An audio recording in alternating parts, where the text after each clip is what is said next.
अनांसी और उसका बेटा कवेकू दोनों बहुत चतुर किसान थे। उन दोनों के खेत अलग अलग थे और हर साल उनमें लहलहाती फसल होती थी।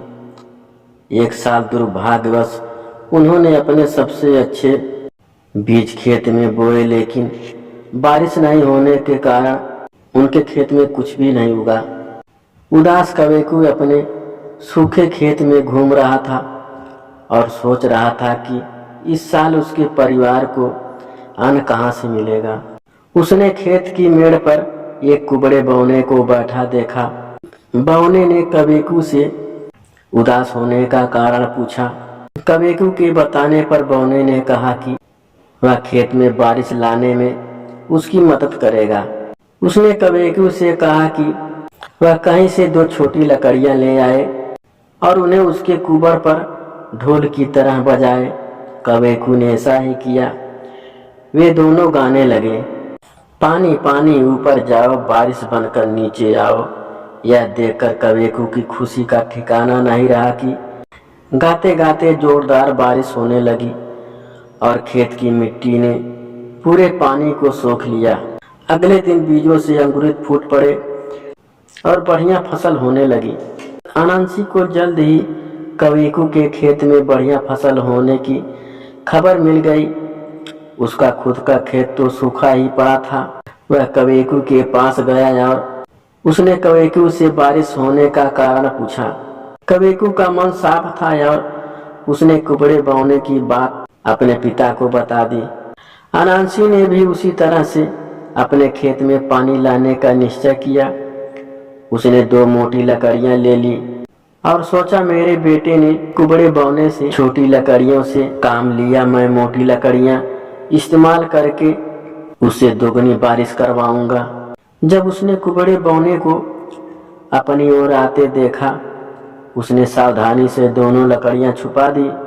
पहले की तरह कुबड़े बौने ने अनांसी से उदास होने का कारण पूछा और अनांसी ने उसे अपनी समस्या बता दी। कुबड़े ने उससे कहा, कहीं से 2 छोटी लकड़ियां ले आओ और उन्हें मेरे कुबड़े पर ढोल की तरह बजाओ, मैं बारिश को बुला दूंगा। लेकिन अनांसी ने अपनी मोटी लकड़ियां निकाल ली और उनसे उसने कुबड़े बौने को इतनी जोर से पीटा कि बेचारा बौना मर गया।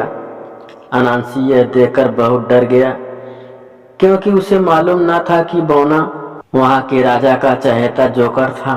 वह सोचने लगा कि इस घटना का दोष वह इसके माथे मरे। उसने बौने का मृत शरीर उठाया और उसे एक केला के पेड़ के पास ले गया। उसने मृत बौने को पेड़ की ऊपरी शाखा पर बिठा दिया और पेड़ के नीचे बैठकर किसी के आने की प्रतीक्षा करने लगा। इस बीच कवेकू देखने के लिए आया कि उसने पिता को बारिश कराने में सफलता मिली या नहीं। उसने अपने पिता को पेड़ के नीचे अकेले बैठे देखा और पिताजी, क्या आपको कुबड़ा बौना नहीं मिला? अनांसी ने कहा, मिल गया, लेकिन वह पेड़ पर चढ़कर केला लेने गया है और मैं उसकी प्रतीक्षा कर रहा हूँ। मैं ऊपर चढ़कर उसे नीचे ले आता हूँ, कवेकू ने कहा और वह फौरन पेड़ पर चढ़ गया। पेड़ के ऊपर उसने जैसे ही बौने को छुआ, बौना धड़ाम से नीचे गिर गया। अरे तुमने क्या कर दिया? कपटी अनांसी चिल्लाया, तुमने राजा के चहेते जोकर को मार डाला। हाँ, कवेकू ने कहा। अब तक वह अपने पिता की चाल को समझ चुका था। वह बोला, राजा उससे बहुत नाराज हैं और उसने कुबड़े बौने को मारने वाले को 1 थैली सोना देने की मुनादी की है। मैं अब जाकर अपना इनाम लूंगा। मैंने उसे 2 मोटी लकड़ियों से पीट कर मारा है। उसे मैं राजा के पास ले जाऊंगा। ठीक है, कवेकू ने कहा, अगर आपने उसे मारा है तो आप ही ले जाओ। इनाम मिलने के लालच में अनांसी बौने की लाश को ढोकर ले गया। राजा अपने प्रिय बौने की मृत्यु के बारे में जानकर बड़ा क्रोधित हुआ। उस बक्से को हमेशा अपने सिर के ऊपर ढोएगा। राजा ने बक्से पर ऐसा जादू टोना करवा दिया कि बक्सा कभी भी जमीन पर न उतारा जा सके। अनांसी उस बक्से को किसी और के सिर पर रखकर ही उससे मुक्ति पा सकता था और कोई भी ऐसा करने को राजी नहीं था। अनांसी उस बक्से को अपने सिर पर ढोकर दुबरा गया था। एक दिन उसे रास्ते में एक चींटी मिली। अनांसी ने चींटी से कहा, क्या तुम कुछ देर के लिए इस बक्से को अपने सिर पर रख लोगी? मुझे बाजार जाकर कुछ जरूरी सामान खरीदना है।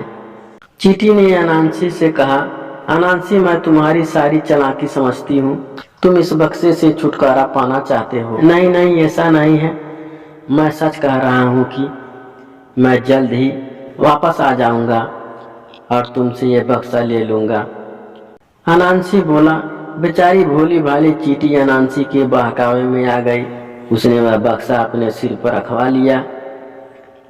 अनांसी वहां से जाने के बाद फिर कभी वापस नहीं आया। चींटी जिंदगी भर उसकी राह देखती रही और एक दिन मर गई। उसी चींटी की याद में सारी चींटियां अपने शरीर से भी बड़े और भारी बोझ ढोती रहती हैं।